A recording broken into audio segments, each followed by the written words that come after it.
an Empire Boxing and Unlearning Network production.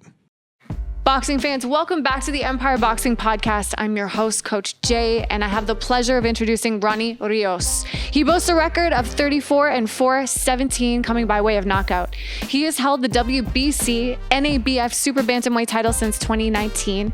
He's challenged for the WBC Super Bantamweight title in 2017 and has unified the WBA and IBF Super Bantamweight titles in 2022.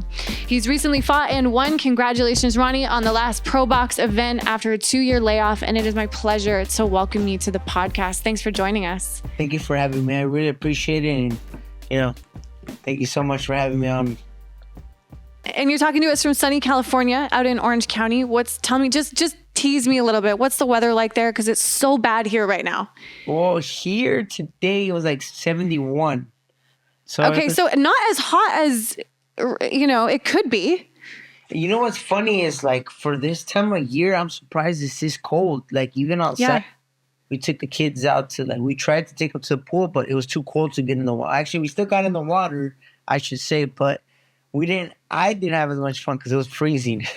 Yeah. So as much as I empathize with you, it's cold and rainy and shitty here. And it actually gives me just a tiny bit of joy to know that we're not the only ones. I'm not going to lie. You know what? I'm going to be honest with you. I actually like that weather. That weather sounds pretty cool to me. Really? Do you want to trade?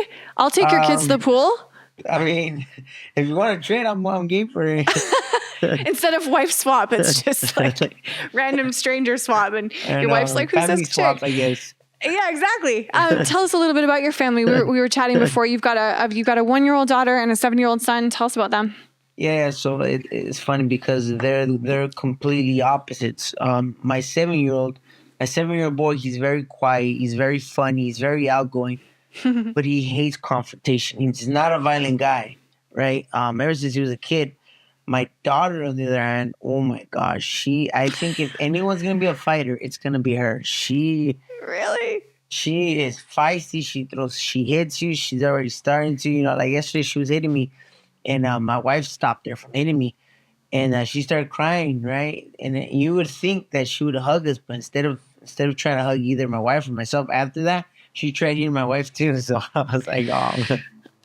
So as a fighter, what's your instinct on that? Are you like, stop hitting me, but like also great jab? Like, Well, I mean, honestly, I like the fact that she's gonna be able to defend herself and she's gonna be afraid to fight. But as a fighter and just as a person, I don't want her to just go out there and just pick a fight with anybody. You know what I mean? I don't want her to be a bully. That's not how I was raised, and that's not how I want to raise her too. Yeah, that's fair. Now, how do you feel about that? As a fighter, probably there's one perspective, and then as a dad, there's another. Are you going to get your kids into boxing? Well, the oldest one for sure doesn't want to do it. He's more into gaming and stuff like that. My daughter, if in the future she wants to do it, I'll be open to it, But I always tell this to everybody: I'll let them fight, I'll let them compete. But if I see that their dedication's not there, or they're not really taking it serious, I know that this is a very dangerous sport, physically, but mentally it's just as dangerous because you get all these feelings and stuff like that. And especially if you go out to a fight not prepared to the best of your ability and you lose, sometimes that can be worse than physical damage.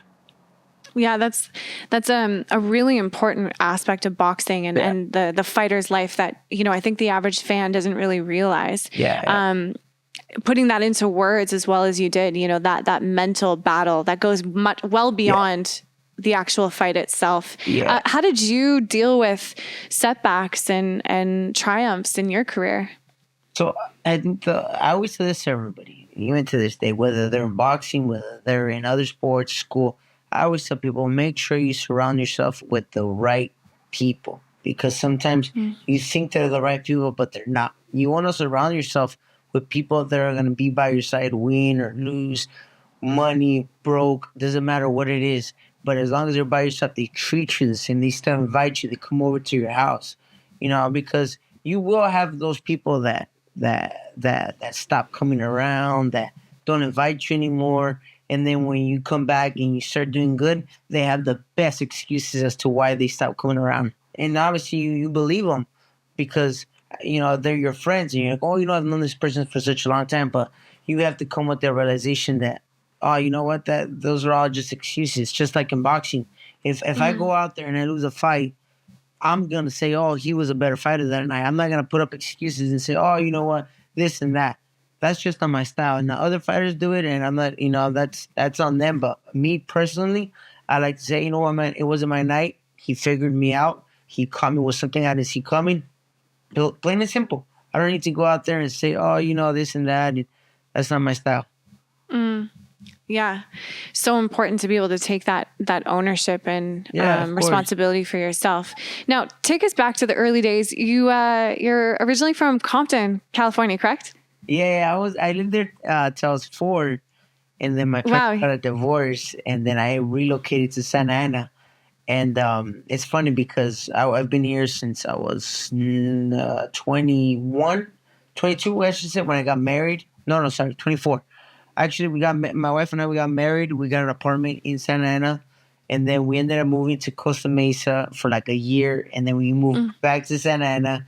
Then we moved to like Irvine for a year, Orange. But we always come back to Santa Ana because to me, to my wife and I, that's home. My mom is here. Her parents are here. My siblings are here. Her siblings are here. So Santa Ana to us is home. And we came back. We bought a place here. And honestly, I don't see myself moving. And that's where you're raising this lovely family full of feisty little 1-year-olds and quiet, non-confrontational 7-year-olds. I love it. Now, when did boxing come into your life? When I was third, actually I was like 12. I started like messing around on the streets with like friends. We would just put on the gloves and we would spar without headgear, without cup, without mouthpiece. And then finally, my uncle took my older brother and I to the boxing gym. When I was 13, I was about to be 14, 2.5 months later. So I was there for about 3.5 months, and then I had my first amateur fight. And then, I racked up a decent amateur record. I won some big nationals. I actually made it to the Olympic trials within 3.5 years from going to the gym to actually, to then. So 3.5 years, I made it to the Olympic trials. Not bad. I placed bronze. I was asked to be an alternative, which I turned down. I came back. I won a few more nationals, and then I went pro. After a little bit of fights, we ended up signing with Golden Boy. And then, just the rest just kept trying to win that national title, Wow. I want to go back to kind of the transition. I think for a lot of our listeners too, the transition is from amateur to pro is really, interesting to people because there's a multitude of reasons as to when a fighter's ready, why they're ready, who's encouraging them, the hesitations they might have. So tell us about your specific experience going from, amateur and turning pro.